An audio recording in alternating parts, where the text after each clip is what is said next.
Hey guys, in today's video, I'm going to share with you the piggy bank concept presentation, which is working tremendously well for me recently. Now, before we move on, I just want to give you a quick introduction of myself. My name is Dr. Sanjay Tolani, and I'm also the family leader of Sanjay Mentoring Family, which helps financial advisors like yourself to become successful financial planners. Having been in the industry for 18 years, I have a unique view of what works and what doesn't in the financial planning world. And it is my hope that I can pass this experience to new generation of future financial advisors, so that they don't have to go through the same struggles as I have. Here are 3 things you will learn in today's video. Firstly, you will learn about the 2 ways to deliver an effective concept presentation. Secondly, you will learn the 3 rules for effective concept presentations over the phone and video calls. Lastly, we will look at the newest presentation, the piggy bank presentation. Are you excited to get started? Let's begin. There are 2 ways you can deliver an effective concept presentation. The first way is through face-to-face interactions via paper and pen, and the second way is through a virtual interaction like a video call or a phone call. You probably have seen some of my concept presentations that are effective to be used via the first way, which is the face-to-face interactions. Now, they are the 28,000 presentation, which is useful for all age groups, the flow of water presentation, which is useful for richer clients, and the technical presentation. If you have not seen any of them before, please go and watch them on my YouTube channel. I know it has been a challenging time for many of us because we no longer can use paper and pen to do our presentations. This is why, moving on, I want to share more on the second way to deliver effective concept presentations, which is delivering concept presentations via virtual interactions. Here are some concept presentations that are effective to be used via the second way, the virtual interaction. The education planning presentation, the roots and tree presentation, and the piggy bank presentation, which I will be covering in detail today. Now, for concept presentations to be effective via phone or video call, there are 3 rules you have to follow. Number 1, make sure the client can relate to the concept easily. Please don't use jargons that only advisors know. Use ideas and concepts that clients see in their everyday lives. Number 2, make sure the concept is less than 5 minutes. People's attention span gets less on video and phone calls. Make sure you don't spend a long time explaining a simple idea. Keep it simple and sweet. Number 3, introduce the rule of thumb for insurance. Tell your clients how much insurance they would need and let them decide on the coverage. Once you have followed these rules, let me assure you that your closing ratio will be much better. Now let's move on to the piggy bank concept presentation.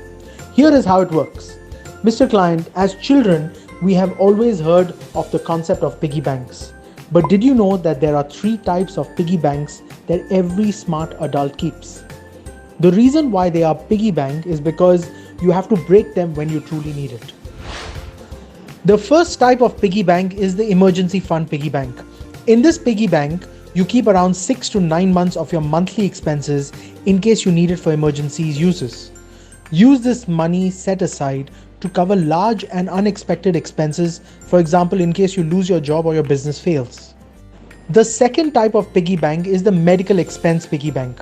In this piggy bank, you set aside money to pay for medical expenses in case you fall sick and are unable to work.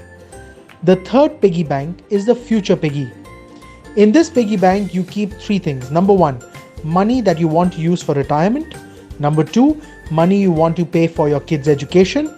Number 3, money that you want to pass on to your loved ones when you leave this world. Now ask yourself, do you have all 3 piggy banks in place right now? And if your answer is no, then don't worry, we will look at it together. I want you to keep the emergency piggy bank with you, and I will work with you to make sure we maximize the value in that medical expense piggy bank and the future piggy bank until the point that we have to break it and use it. Sounds good? Remember, directly after each concept, transit to introducing the rule of thumb. Now, Mr. Client, I'm going to give you the formula that I've given to all other clients so that you know how much money you should keep aside in those piggy banks. Just like the number of glasses of water you need to drink on a daily basis, there's actually a rule of thumb for savings and insurance. For the first emergency piggy bank, you should keep 6 to 9 months of your monthly expenses. For the second medical expense piggy bank, you should save enough in it to make sure that 5 times of your annual income is in the piggy bank and it protects you due to an illness. For the third future piggy bank, you need to save 20% of your income towards your retirement, 5% of your income for your kids' education, and enough to buy insurance which covers at least 10 times of your annual income in case of death. Did you see how I engage my clients through a simple conversation like this?